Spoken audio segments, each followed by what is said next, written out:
हम लोग पढ़ रहे हैं एक खोए हुए बच्चे की story, the lost child, written by Mulk Raj Anand, a very famous short story writer.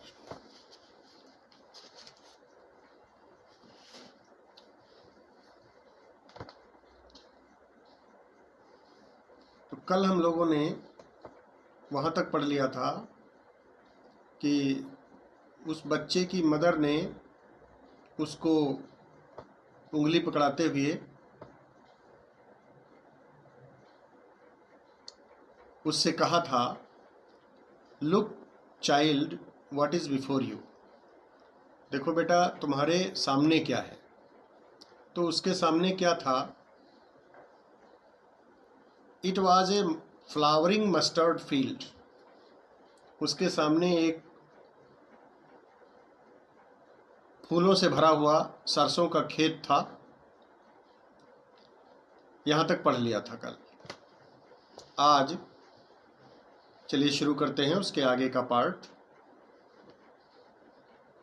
A group of dragon flies were bustling about on there gaudy purple wings,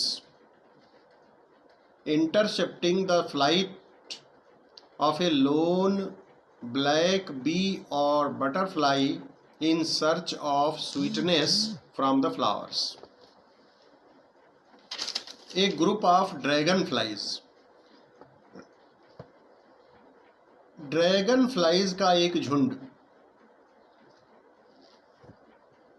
अब ड्रैगन फ्लाई क्या होता है, मैं तुम्हें पिक्चर दिखा रहा हूँ ड्रैगन फ्लाई की। आप उस पिक्चर को देखिए और देख करके आप समझ जाएंगे ड्रैगन फ्लाई क्या होता है।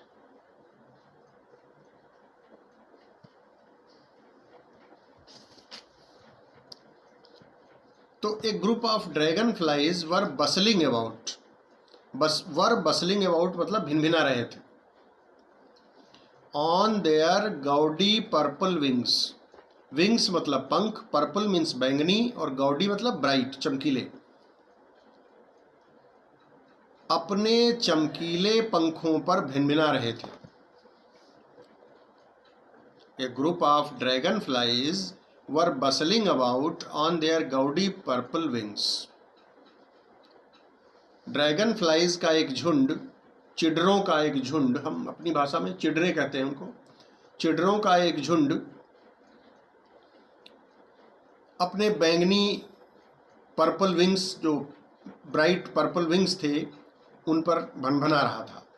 उनकी सहायता से भिनभिना रहे थे। Intercepting the flight of a lone black bee और butterfly in search of sweetness from the flowers. Intercepting, intercepting मतलब जैसे कोई जा रहा हो, कभी कभी क्या होता है, जैसे हम जा रहे होते हैं, रास्ते में बिल्ली रास्ता क्रॉस कर जाती है, तो उसको हम क्या कहेंगे? बिल्ली हमारे रास्ते को इंटरसेप्ट कर गई, काट गई। तो intercepting the flight of a lone black bee और butterfly in search of sweetness from the flowers. और वे जो चिडरे थे, वे जो ड्रैगन फ्लाइज थे, जो ड्रैगन फ्लाइज का समूह था, जो भिनभिना रहा था जो है, तो वो क्या कर रहा था झुंड? वो एक ब्लैक बी, एक बी मतलब मधुमक्खी, एक ब्लैक बी मतलब एक काले रंग की मधुमक्खी, लोन मतलब अकेली, या फिर बटरफ्लाई और बटरफ्लाई या तितली, बटरफ्लाई मतलब तितली, जो कि फूलों से स्वीटनेस मतलब हनी, पराग की तलाश में थी, जा रही थी। वे उसकी जो उसका मार्ग था उसको काट रहे थे, काटते हुए भिनभिना रहे थे। Intercepting the flight of a lone black bee और butterfly in search of sweetness from the flowers. फूलों से पराग लेने के लिए जो मधुमक्खी जा रही थी, बटरफ्लाई एक या तितली जा रही थी, तो उसकी उड़ान को काटते हुए वे माने चिड़रे अपने बैंगनी पंखों की सहायता से भिनभिना रहे थे। The child followed them in the air. The child followed them, बच्चे ने उनका पीछा किया, उनके पीछे पीछे हो लिया, चिड़रों के पीछे पीछे। देम मतलब चिड़रे जो ड्रैगन फ्लाइज थे, तो उनके पीछे पीछे हो लिया। विद हिज गेज, गेज मतलब विद हिज फिक्स्ड आइज, मतलब उसकी नज़र उन्हीं चिड़रों पर ही टिकी हुई थी और ऐसी नज़र के साथ वह उनके पीछे पीछे हो लिया और तब तक पीछे पीछे चलता रहा, उनके हवा में भागता रहा। टिल वन ऑफ देम, जब तक कि उनमें से एक चिड़रे ने वुड फोल्ड इट्स विंग्स, जब तक कि एक चिड़रे ने अपने पंख नहीं सिकोड़ लिए, एंड रेस्ट और विश्राम नहीं करने लगा, and he would try to catch them, और उसने उसको पकड़ने की कोशिश की। वह उसको पकड़ने का प्रयास कर रहा था, उसने उसको पकड़ने का प्रयास किया। But it would go fluttering, लेकिन हुआ क्या? It would go fluttering flapping up into the air when he had almost caught it in his hands. When he had almost caught it in his hands, जब वह उन्हें, when he had almost caught it, जब वह उसे लगभग पकड़ लेने ही वाला था अपने हाथों में, जब वह उसे बिल्कुल अपने हाथों में पकड़ ही लेने वाला था कि इट वुड गो फ्लटरिंग, कि वो फड़फड़ाते हुए पंख और पंख हिलाते हुए flapping up into the air, हवा में उड़ गया। वो चिड़रा उड़ गया, वो ड्रैगन फ्लाई उड़ गई। Then his mother gave a cautionary call, तभी उसकी माँ ने, कॉल मतलब पुकार लगाई, लेकिन कैसी पुकार? काशनरी कॉल। काशनरी कॉल का क्या मतलब है? ऐसी पुकार जो वार्निंग से भरी हुई हो, एक कॉल फुल ऑफ वार्निंग, चेतावनी थी उसमें। तभी उसकी माँ ने चेतावनी भरी पुकार लगाई, come child come, come on to the footpath. उसकी माँ ने क्या पुकार लगाई? कहा, आओ बेटा, आओ फुटपाथ पे आ जाओ। तुम तो फुटपाथ मतलब पगडंडी को छोड़कर इधर उधर चिड़रों के पीछे चले जाते हो, आओ अपनी पगडंडी पर चलो, ये कहा।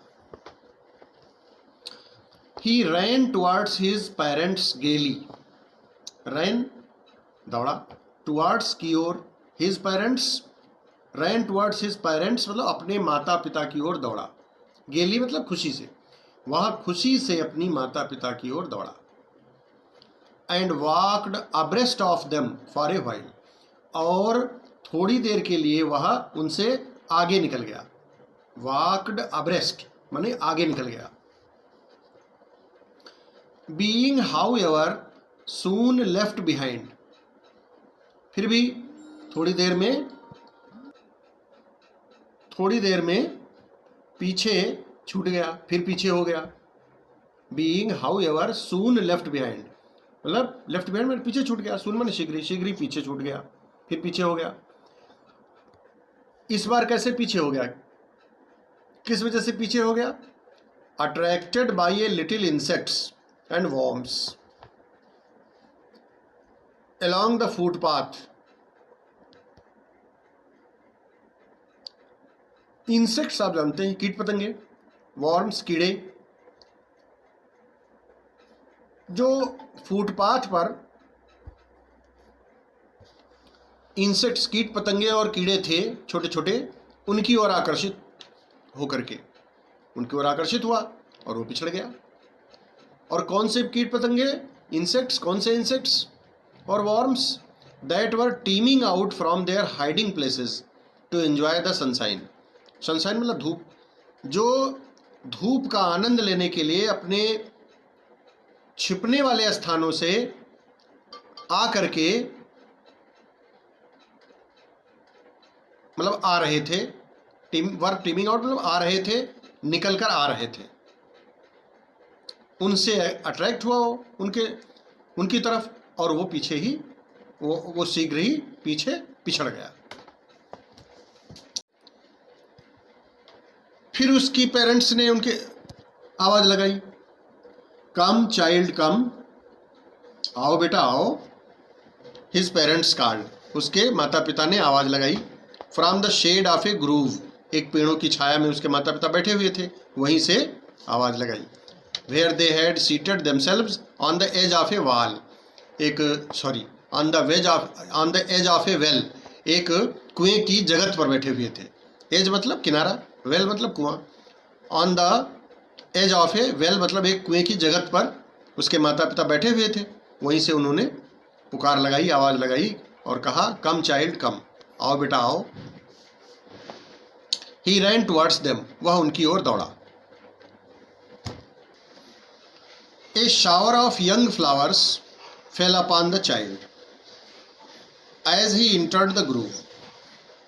तो बच्चा जो था वह अपने माता पिता की ओर दौड़ा, और जैसे ही माने जब वो ग्रूव में घुसा, माने जहाँ वो पेड़ों का झुंड था, कई पेड़ लगे हुए थे, काफ़ी पेड़ थे, तो जब वो उसमें प्रविष्ट हुआ, जब उसमें घुसा, प्रवेश किया उसने उस बगीचे में, a shower of young flowers fell upon the child.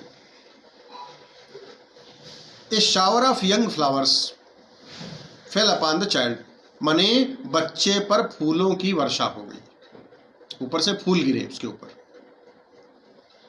A shower माने बौछार। A shower of young flowers fell upon the child and forgetting his parents he began to gather the raining petals in his hands.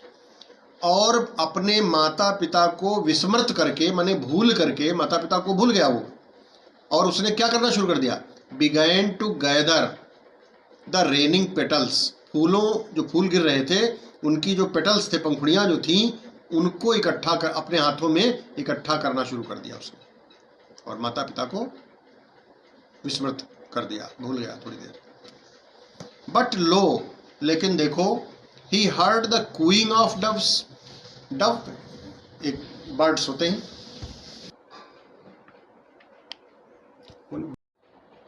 आज यहीं तक रखते हैं, शेष part कल पढ़ेंगे।